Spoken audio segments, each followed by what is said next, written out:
Hello दोस्तों, नमस्कार। Welcome back to curious Sharif for the daily dose of Indian football. तो सबसे पहले बात करनी है एएफएफ का जो न्यू कॉन्स्टिट्यूशन के रिगार्डिंग सुप्रीम कोर्ट में केस चल रहा है उसकी भाई फाइनली कल फाइनल हियरिंग हो चुकी है। जी हाँ दोस्तों, जो फैंस काफ़ी टाइम से वेट कर रहे थे कि भाई हियरिंग्स पे हियरिंग्स होती जा रही है, डेट पे डेट सुप्रीम कोर्ट देती जा रही है, कब ये फाइनल यहाँ पे वर्डिक्ट सुनाएंगे। तो भाई कल उन्होंने फाइनल हियरिंग्स कर ली है, जहाँ पे जितने भी पार्टीज थे उन सब के सारे ऑब्जेक्शन जो थे वो सुन लिए गए हैं। एंड अब सुप्रीम कोर्ट जो भी इस केस की नेक्स्ट डेट देगा तब वो अपना फाइनल जजमेंट ये केस के रिगार्डिंग सुनाएगा। सो अब कोई यहाँ पे हियरिंग्स आगे नहीं होने वाली है। सो that's a good part. But वहाँ पे एक छोटा सा कैच है। यहाँ पे कैच ये है कि सुप्रीम कोर्ट का 24 मई से समर वेकेशन स्टार्ट हो रहा है, जो कि 14 जुलाई तक चलेगा। And as per the timeline ये बताया जा रहा है कि सुप्रीम कोर्ट अपना जो फाइनल जजमेंट है रिगार्डिंग दिस केस वो आफ्टर दी समर वेकेशन ही सुनाएगा। सो जो हम नेक्स्ट 10-15 डेज में यहाँ पे एक्सपेक्ट कर रहे थे कि शायद वर्डिक्ट आ जाए, वैसा नहीं होगा। उसके लिए हमें अनदर 2.5 to 3 मंथ्स का वेट करना पड़ेगा। तो वो एक डिसअपॉइंटिंग पार्ट है। एंड दूसरा जो डिसअपॉइंटिंग पार्ट है वो ये है कि सुप्रीम कोर्ट ने before giving their final judgement यहाँ पे एएफएफ को एक डायरेक्शन दिया है। उन्होंने यहाँ पे कुछ चीज़ें ऑब्जर्व की है एंड उसमें द बिग थिंग इज कि उन्होंने क्लियरली एएफएफ को बोला है कि इन बिटवीन दिस 3 मंथ की जब तक हम फाइनल कॉन्स्टिट्यूशन के रिगार्डिंग अपना जजमेंट ना दे दे और नया इलेक्शन ना हो जाए as per the new constitution, तब तक ये जो करंट एएफएफ बॉडी है वो कोई भी मेजर पॉलिसी डिसीजन नहीं ले सकता। एंड उसमें एफएसडीएल के साथ जो एमआरए जो डील है वो भी इंक्लूडेड है। तो हाँ, यहाँ पे अब एएफएफ नेक्स्ट 3 मंथ के लिए जब तक यहाँ पे फाइनल कॉन्स्टिट्यूशन का वर्डिक्ट नहीं आ जाता, उसके बाद इलेक्शन नहीं हो जाते, तब तक एफएसडीएल के साथ कोई नेगोशिएशन नहीं कर सकते। एंड दैट मीन्स आईएसएल का एंड ओवरऑल इंडियन फुटबॉल का future for next 3 to 4 month at the moment uncertainty में है।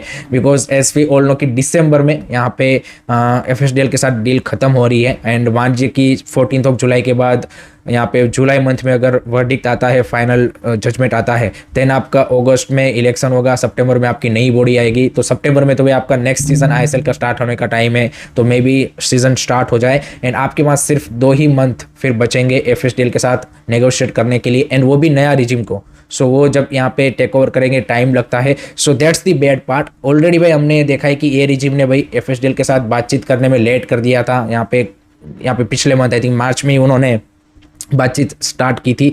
तो उस पॉइंट ऑफ व्यू से देखें तो I think eight the moment Indian football का और आईएसएल का और ओवरऑल जो फ्यूचर है वो काफ़ी ज़्यादा अनसर्टेन है। नो वन नोज कि आगे क्या होगा। एंड एक दूसरी चीज़ यहाँ पे कि सुप्रीम कोर्ट ने काफ़ी सारे जो not only you can say कि प्लेयर्स बट जो इंडियन फुटबॉल इकोसिस्टम के साथ और आईएसएल के साथ जो लोग जुड़े हैं, मोर देन आई थिंक 2000 लोगों को यहाँ पे भाई डायरेक्टली इनडायरेक्टली कहीं ना कहीं एम्प्लॉयमेंट मिलती है, उनका फ्यूचर भी एट द मोमेंट अनसर्टेन बना दिया है। तीसरी चीज़ ये यहाँ पे क्या फीफा की आइज़ में या फिर उनकी नज़रों में ये थर्ड पार्टी इंटरफेरेंस माना जाएगा। कुछ लोगों का कहना है माना जाएगा, कुछ लोग बोल रहे हैं कि नहीं माना जाएगा, but I think this is a third party interference. क्योंकि आप देखिए, आपने एएफएफ को बेसिकली ये बोला है कि भाई कोई भी डिसीजन आप नहीं ले सकते। तो भाई फिर इलेक्टेड बॉडी का क्या काम है? अगर वो कोई बड़ा डिसीजन नहीं ले सकते और आपको पूछे बिना नहीं ले सकते, देन भाई कोई यहाँ पे मैटर नहीं। बेसिकली आप बिहाइंड द सीन आप ही फिर यहाँ पे एएफएफ को एट द मोमेंट चला रहे हो। ये तो फिर आप बोल सकते हैं कि केयरटेकर यहाँ पे बॉडी हो गई। So that count as a in FIFA's you can say कि as per the rules and regulation third party interference. Let's see FIFA इसको किस तरह से इंटरप्रेट करता है एंड क्या यहाँ पे सुप्रीम कोर्ट ने इसको रिटर्न ऑर्डर में दिया है, वो एक ज़रूरी है। क्योंकि सिर्फ उन्होंने अगर वर्बली ऐसी चीज़ें बोली है देन यहाँ पे शायद वो बच जाए, क्योंकि फिर आप यहाँ पे वैसे प्रूव नहीं कर पाएंगे, तो वाली चीज़ भी है। तो there is a lot of other things also you can say कि involve regarding this whole matter. And let's see आगे किस तरह से इंडियन फुटबॉल का फ्यूचर अनफोल्ड होता है। But at the moment no one knows कि आगे क्या होगा and that is not good for Indian football. आपका क्या थॉट्स है, आपके क्या ओपिनियन है, कॉमेंट सेक्शन में ज़रूर बताइए। नेक्स्ट अब बात करते हैं भाई कल खेले गए कलिंगा सुपर कप के 2 धमाकेदार सेमीफाइनल के बारे में। तो फर्स्ट सेमीफाइनल में भाई एफसी गोवा ने the young brigade of Mohun बगान को भाई 3-1 से हरा के अपनी जगह फाइनल में पक्की कर ली है।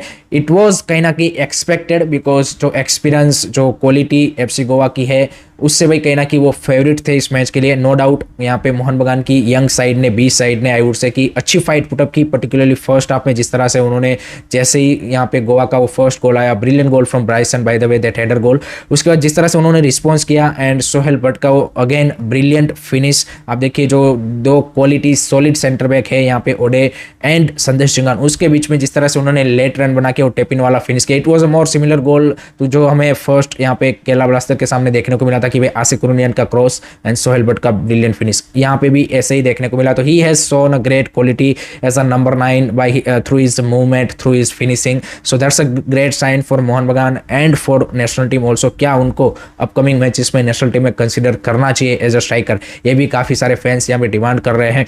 ऑन दी अदर साइड उनके जो बाकी यंगस्टर है, जैसे भाई अदरान हो गए on the right wing, he has also shown a great quality in this tournament. So I think lot of positive for Mohun Bagan. No doubt disappoint जरूर हुए होंगे क्योंकि उनके पास एक डोमेस्टिक ट्रेवल करने का चांस था, बट वो यंग स्क्वाड लेके गए थे एंड उसके बावजूद भी यहाँ तक पहुंचे एंड जिस तरह की फाइट पुटअप की, तो those are the positive sign for them. And यहाँ से डेफिनेटली वो देख सकते हैं कि भाई इनमें से कितने प्लेयर कैपेबल है कि जिनको हम नेक्स्ट सीजन फर्स्ट टीम में प्रमोट कर सकते हैं, फर्स्ट टीम में यहाँ पे खिला सकते हैं, मिनट्स दे सकते हैं, वो देखना होगा।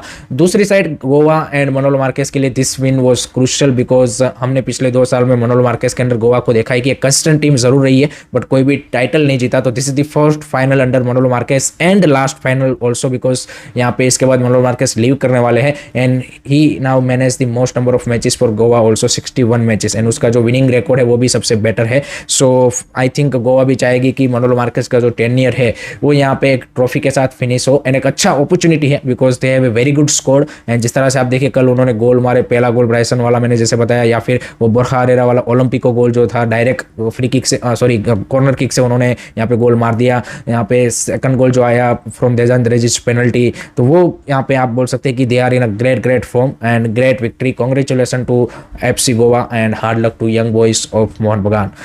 उसके बाद दूसरा सेमीफाइनल था, वो था भाई हरामपंती। जी हाँ guys, Mumbai City versus Jamshedpur FC was pure हराम ball from Khalid Jamil side. जी हाँ गाइस, वो भाई अपनी जो ट्रू फिलोसफी है, ट्रू स्टाइल है, उसी के ऊपर उन्होंने इस सेमीफाइनल को खेला एंड लेट 87th मिनट पे वो भाई रे ताचिकावा का एक डिफ्लेक्टेड गोल आया which was enough for them to go into the final of Kalinga super cup and this is the first final for Jamshedpur FC in super cup and Khalid Jamil के पास एक मौका है to become a second Indian coach to win this super cup title. यहाँ पे अगर हम Mumbai city की बात करें तो they look absolutely Toothless in attack. First half 0 shot on target, second half में भी एज कोई मेरे को उतना बड़ा अटैक या फिर clear cut chance Mumbai city की ओर से क्रिएट होता हुआ नहीं दिखा। तो this is the overall story of Mumbai city FC this season and I think disappointing season for Mumbai city FC in every front end let's C management next season के लिए क्या क्या चेंजेस करते हैं, पीटर क्रेटकी का क्या फ्यूचर होता है, कौन कौन से फॉरेनर्स को वो यहाँ पे रिटेन करते हैं, कौन कौन किस किन फॉरेनर को यहाँ पे सेल करते हैं, इंडियन प्लेयरों में क्या साइनिंग करते हैं। I think there is a lot of work for Mumbai City FC management to do for next season's team preparation wise, point of view wise, and I think जिस तरह की football भी उन्होंने इस सीजन खेली है वो भी कहीं ना कहीं उनकी जो यहाँ पे पिछले 3-4 सालों की जो जिस तरह की ब्रांड ऑफ फुटबॉल उन्होंने खेली है उससे भी कहीं ना कहीं काफ़ी ज़्यादा दूर आप बोल सकते कि मैच नहीं कर रही थी, एसोसिएट नहीं कर रही थी, तो उससे भी फैंस आई थिंक ज़्यादा नाखुश है। चलो एक बात है कि आप मैच हार जाते हो बट जिस तरीके से खेल के आप हारते हो वो भी भाई मैटर करता है। तो कल जो जिस तरह की फुटबॉल हमने मुंबई सिटी की ओर से देखी that was really really poor and जैसे मैंने बताया कि भाई खालिद जमील की टीम तो भाई उनकी जो प्लेइंग स्टाइल है उसी के ऊपर उन्होंने खेला, long ball, second ball, set pieces, उन सब के ऊपर ही उन्होंने फोकस किया। वहाँ पे 1-2 बढ़िया चांसेस भी बने उन्हें। फर्स्ट हाफ में जॉर्डन बरे को एक बेहतरीन कॉर्नर के थ्रू चांस मिला था, header, but it was TP Rehenesh blinder save. Second half में भी एक ऐसा चांस मिला था and eventually that goal came from the deflection. So congratulation to Jamshedpur and I think now it's gonna be a really really exciting to see FC Goa versus Jamshedpur FC, national team coach versus Indian coach. I think तो ये जो एक यहाँ पे narrative या फिर buildup है final का वो बेहतरीन बन चुका है। लेट मी नो गाइस, आप किस टीम को फाइनल में सपोर्ट करेंगे, आप किसको यहाँ पे एएफसी कंपटीशन में देखना चाहते हो नेक्स्ट सीजन, कमेंट सेक्शन में जरूर बताइएगा। नेक्स्ट उसके बाद बात करनी है आईएसएल ट्रांसफर्स में। तो भाई एस वी ऑल नो की रॉबसन रोबिन्यो की जो न्यूज़ है पिछले 2 दिन में, वो भाई मोहन बगान के साथ काफ़ी ज़्यादा लिंक हो रहे हैं एंड जेन्युइन इंटरेस्ट है मोहन बगान का, ये सिर्फ र्यूमर नहीं है। डील अभी तक डन नहीं हुई है, but it's not only Mohan बगान, एस वी ऑल नो की भाई उनके जो आर्क राइवल है ईस्ट बंगाल, वो भी भाई रॉबसन रोबिन्यो के लिए इंटरेस्टेड है, बिकॉज ऑस्कार रूजोन के अंडर वो बंदा खेल चुका है बसिंदरा किंग्स में and he has a quality player. So East Bengal भी एट द मोमेंट यहाँ पे पूरी कोशिश कर रहा है कि वो रॉबसन रोबिन्यो को साइन करें। बट इससे पहले जो हमने पिछले 2 ट्रांसफर विंडो में देखा है कि मोहन बगान जब भी इस तरह की ईस्ट बंगाल के साथ ट्रांसफर वॉर में गया है तो उनका भी अपर हैंड रहा है और इवेंचुअली उन्होंने प्लेयर को यहाँ पे कन्विंस किया है। So let's see between both the Kolkata giants कौन रॉबसन रोबिन्यो की रेस जीतता है एंड आपके पॉइंट ऑफ व्यू से कहाँ पे रॉबसन रोबिन्यो ज़्यादा सक्सेसफुल होगा, कमेंट सेक्शन में ज़रूर बताइएगा। नेक्स्ट उसके बाद बात करनी है इंडिया अंडर 19 के बारे में। तो भाई बिबियानो फर्नांडिस ने फॉर दी अपकमिंग साफ अंडर 19 चैंपियनशिप जो कि 9 मई से अरुणाचल प्रदेश में खेली जाने वाली है, उसके लिए भी इंडिया की 25 मेंबर की जो अंडर 19 स्क्वाड है वो अनाउंस कर दी है। Most of the players as we all know कि लास्ट ईयर की हमारी जो अंडर 17 बैच है उन्हीं के है, तो उन्हीं को यहाँ पे कंटिन्यूएशन किया गया है and let's see SAFF under 19 championship में under the Bibiano Fernandes, this is his first assignment with under 19 team, कैसी परफॉर्मेंस देते हैं वो देखना इंटरेस्टिंग होगा। अब लास्ट में बात करते हैं वर्ल्ड फुटबॉल के बारे में, बिकॉज वहां पे भी कल 2 हमें धमाकेदार मैच देखने को मिले हैं। जी हाँ गाइस, पहला match UCL semifinal between Barça and inter and what a match, it was a classic UCL match. आप बोल सकते हैं कि यूसीएल की जो क्लासिक कैटेगरी है उसमें ये मैच आता है। 3-3 से ड्रॉ रहा, but the one name I think after this match whole footballing world is gonna remember is Lamine Yamal the star। I think कल उसने यहाँ पे वो जो स्टैम्प मारना होता है ना कि भाई I am the best player in the world at the moment, वो भाई कल उन्होंने मार दिया। जिस तरह की बंदे ने भाई परफॉर्मेंस दी है और जिस तरह से भाई खेला है, I mean oh my god what a performance. And भाई पूरा फुटबॉलिंग वर्ल्ड उसकी यहाँ पे एट द मोमेंट जम के भाई तारीफ कर रहा है एंड करने भी बनती है, because 17-year-old boy pulling off this kind of performance in UCL semifinal, it's not a joke, it's not a normal thing, this is the definition of a future GOAT यानी कि गोट। जी हाँ guys, what a performance from Lamine Yamal, treat to watch. जिस तरह से उन्होंने भाई Inter Milan के डिफेंस के सामने परफॉर्मेंस दिया, because Inter Milan's defence was the best in this UCL and उनके सामने भाई जिस तरह से उन्होंने वो पहला गोल मारा और उसके बाद जो 2 पोस्ट पे हिट किए, ओवरऑल उसकी जो परफॉर्मेंस थी भाई incredible performance. And I think 3-3 से मैच ड्रॉ हुआ है, तो it max perfectly you can say कि सेटअप कर दिया है सेकंड लेग, जो कि अवे लेग होगा बारसा के लिए, which is gonna be difficult, but I think it's gonna be exciting one. आपको कैसा लगा मैच कमेंट सेक्शन में जरूर बताइएगा। उसके बाद जो भाई एक दूसरा इंटरेस्टिंग मैच कल खेला गया वो था भाई एसीएल एलिट का दूसरा semifinal between Al Nassr and Japanese club Kawasaki and Kawasaki ने भाई यहाँ पे Al Nassr the star studded Ronaldo side को भाई स्टन करते हुए 3-2 से उनको हरा के फाइनल में अपनी जगह पक्की कर ली है। जी हाँ गाइस, किसी ने ये एक्सपेक्ट नहीं किया होगा, हर किसी को लग रहा था कि Al Nassr are the favourites in this match and Kawasaki आप बोल सकते हैं कि अवे में खेल रहा था। This match was happening in Saudi, तो भाई यहाँ पे अल नसार के लिए it was a more of you can say कि होम ग्राउंड एंड वहाँ पे उनको 3-2 से हराया है and what a performance. And एक मैं यहाँ पे आपको इंटरेस्टिंग फैक्ट बताऊंगा इस मैच का कि इसका इंडिया के साथ भी कनेक्शन है। जी हाँ दोस्तों, कैसे, क्योंकि जो कावासाकी फ्रोंताले जो जापानीज क्लब है उसका जो एक टीम एनालिस्ट है वो इंडियन है, श्लोक करके एक बंदा है, यंग बंदा है, वो एट द मोमेंट कावासाकी में एज ए टीम एनालिस्ट काम कर रहा है, तो एक इंडियन कनेक्शन भी वहाँ पे आपको देखने को मिलेगा। एंड दूसरी चीज़ यहाँ पे कि भाई कावासाकी में सिर्फ 2 ही फॉरेनर खेल रहे थे, जबकि